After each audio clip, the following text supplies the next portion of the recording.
and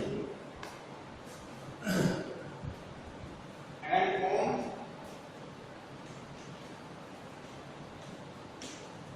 immediately and on immediately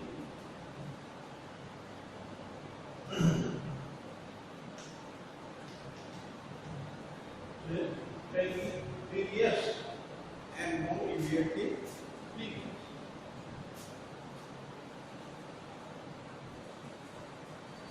management accounting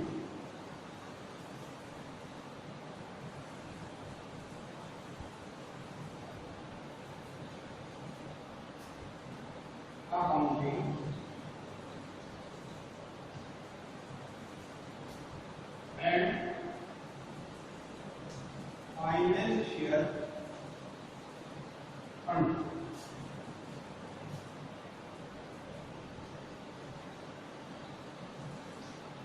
प्रबंध लेखांकन एवं वित्तीय विवरण प्रबंध लेखांकन एवं वित्तीय नियंत्रण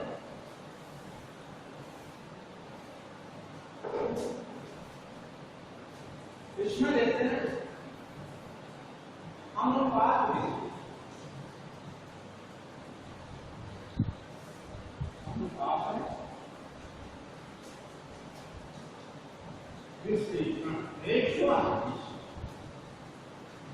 ratio analysis. What is ratio?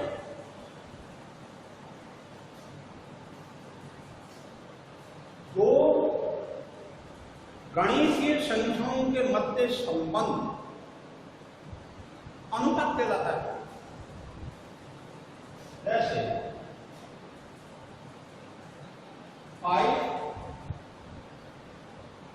और 10 अर्थात 1 और 2 ये अनुपात। लेकिन हम अनुपात का अध्ययन किसमें कर रहे हैं? लेखांकन में कर रहे हैं, अकाउंटिंग में कर रहे हैं। मैनेजमेंट अकाउंटिंग में मैनेजमेंट अकाउंटिंग भी किसकी ब्रांच है? अकाउंटिंग, लेखांकन। तो यहां पर जिन अपन संख्याओं की बात कर रहे हैं, जिन मदों की बात कर रहे हैं, वे दो मदें कैसी होंगी?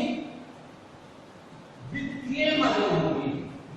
वे दो मदें कैसी होंगी? वित्तीय, फाइनेंशियल आइटम्स।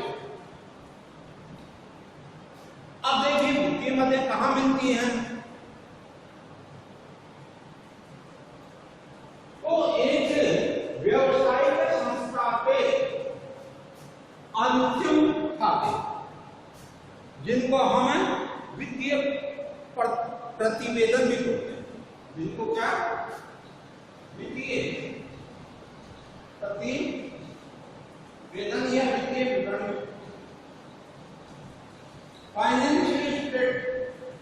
फाइनेंशियल स्टेट एक व्यवसायिक संस्था में मोटे तौर पर दो प्रकार के या दो वित्तीय विवरण तैयार किए जाते हैं। कौन कौन से? एक लाभ हानि खाता और दूसरा आर्थिक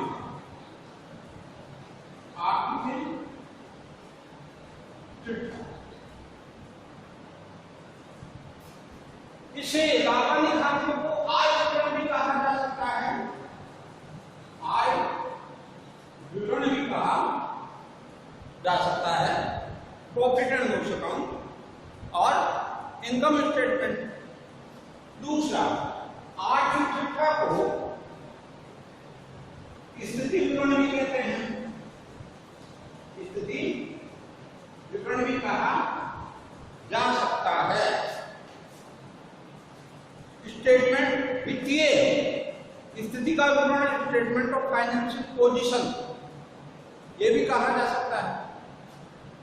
तो हम जो वित्तीय मद की बात कर रहे हैं वो वित्तीय मदें कहां अवस्थित होंगी?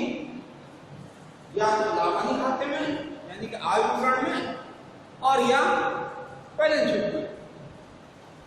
कंपनी अधिनियम 1900, कंपनी अधिनियम 2013 के अनुसूची 3 शेड्यूल 3 के अनुसार वर्तमान में इनकम स्टेटमेंट को लाभांश खाता न कहकर statement of profit and loss, लाभ हानि का विवरण इस नाम से जाना जाता है।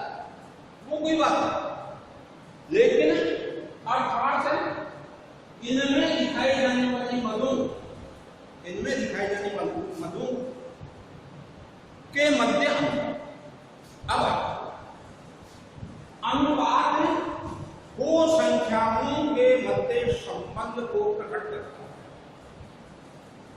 अर्थात ये बताता है कि दो में से किसी एक मद का दूसरी मद से क्या संबंध है। ठीक, अब यह संबंध कैसे? आंतरिक रूप में बताता है। आंतरिक रूप में दो प्रकार से, तीन प्रकार से बताया जा सकता है। एक तो सामान्य अनुपात, सामान्य अनुपात, अर्थात एक दूसरे की कंपैरेटिव तुलना। जैसे लिया 5-10, अर्थात 1:5। ठीक, तो अपन यूं कहें कि दूसरी मद पहली मद की 2 गुना, दूसरी मद पहली मद की कितनी गुना है? 2 गुना है। पहली मद दूसरी मद की कैसे की है? 1/2 है। दूसरा तरीका गुणा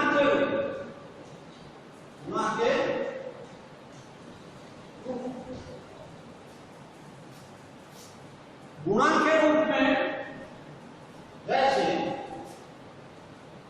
10 और 5 का अंक, 10 और 5 का अंक, अर्थात 10/5, 2 टाइम्स 2 गुना। प्रथम मद द्वितीय मद की 2 गुना, प्रथम मद दूसरी मद की 2 गुना। और तीसरा प्रतिशत,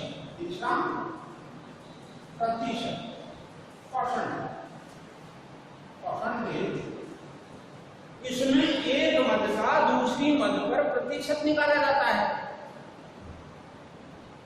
जैसे कि 10 और 5, 5 और 10, 5 और 10, तो ऐसी स्थिति में 5/10 यानी कि 50, 5/10 यानी कि 50। पहली मद दूसरी मद का 50 है। अर्थात देखिए कि 3 प्रकार से व्यक्त किया जा सकता है इस संबंध को अनुपात के माध्यम से। सामान्य अनुपात में या दर के रूप में भी कह सकते हैं, दर के रूप में भी कह सकते हैं। जैसे चालू संपत्ति व चालू दायित्व का, चालू संपत्ति मान लीजिए 3,60,000 है, चालू दायित्व 1,20,000 है, तो अनुपात कितना हो गया? 3,60,000 बटे 1,20,000, अर्थात 3 अनुपात 1, 3 अनुपात एक एक 3 है, दूसरी 1। 3 क्या है?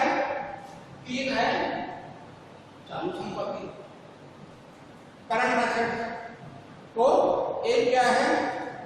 करंट लायबिलिटी, अर्थात करंट लायबिलिटी करंट एसेट्स का 1/3, ठीक है। और गुणा के रूप में मान लिया जाए कि विक्रय 12,60,000, विक्रय कितना? 12,60,000। और औसत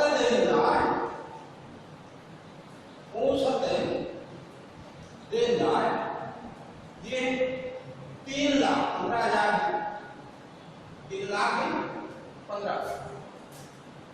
हम इसमें देखना चाहेंगे देनदारों का आवक, देनदार कितनी बार रिपीट होते हैं। तो ये 12,60,000 बटे 3,15,000 और 4 बार। इसी प्रकार से सकल लाभ और सकल लाभ का विक्रय पर अनुपात, विक्रय मान लीजिए 12,60,000 है और सकल लाभ 4,20,000 है, 4,20,000। ये अनुपात प्रतिशत में व्यक्त होगा। तो प्रतिशत में व्यक्त होगा 4,20,000 बटे 12,60,000 अर्थात गुणा 100 अर्थात 33/1/3, 33/1/3। अब हमारे सामने दो बातें और आती हैं। वो पहली बात यह है कि क्या किसी भी अनुपात को, इन्हीं दो बातों के मध्य संबंध को आएगा, या तो सामान्य अनुपात भिन्न के रूप में व्यक्त किया जा सकता है, दर के रूप में व्यक्त किया जा सकता है, या गुणा के रूप में, टाइम्स के रूप में व्यक्त किया जा सकता है, या प्रतिशत के रूप में व्यक्त किया जा सकता है। ऐसा नहीं है, ऐसा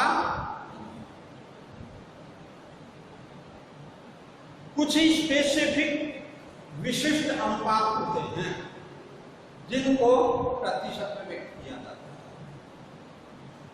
लाभदायकता से संबंधित अनुपात प्रतिशत में कौन से अनुपातों को व्यक्त किया जाएगा? लाभदायकता संबंधी अनुपात। अब ये लाभदायकता भी 3 प्रकार से जांची जा सकती है, 3 आधारों पर जांची जा सकती है। पहला बिक्री, दूसरा पूंजी या विनियोग और तीसरा अंश। तो हमें पूंजी और विक्रय पर आधारित लाभ है। फिर ये गुणा के रूप में ये क्रियाशील अनुपात, क्रियाशीलता वाले अनुपात हैं, इनमें आवर्त आते हैं, टर्नओवर वो लिए जाते हैं।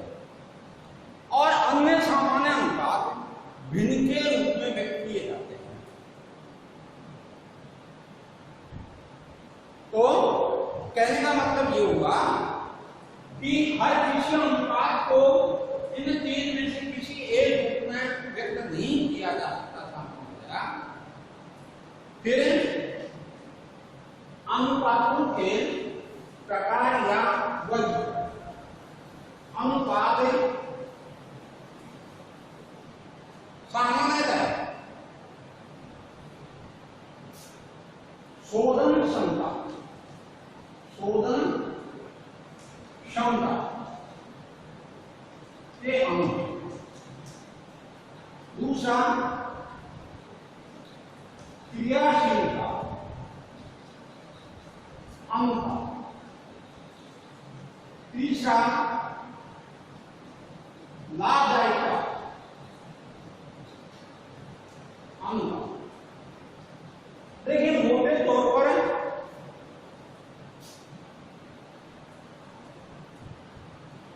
ये ठीक है, पर्याप्त, अन्यथा और भी हो सकते हैं। अल्पकालीन शोधन क्षमता, दीर्घकालीन शोधन क्षमता, वित्तीय स्थिति की जांच और फिर अंशों पर आधारित। लेकिन इन तीन में सब कुछ है। तरलता, इसमें तरलता अंक। आज इतना ही।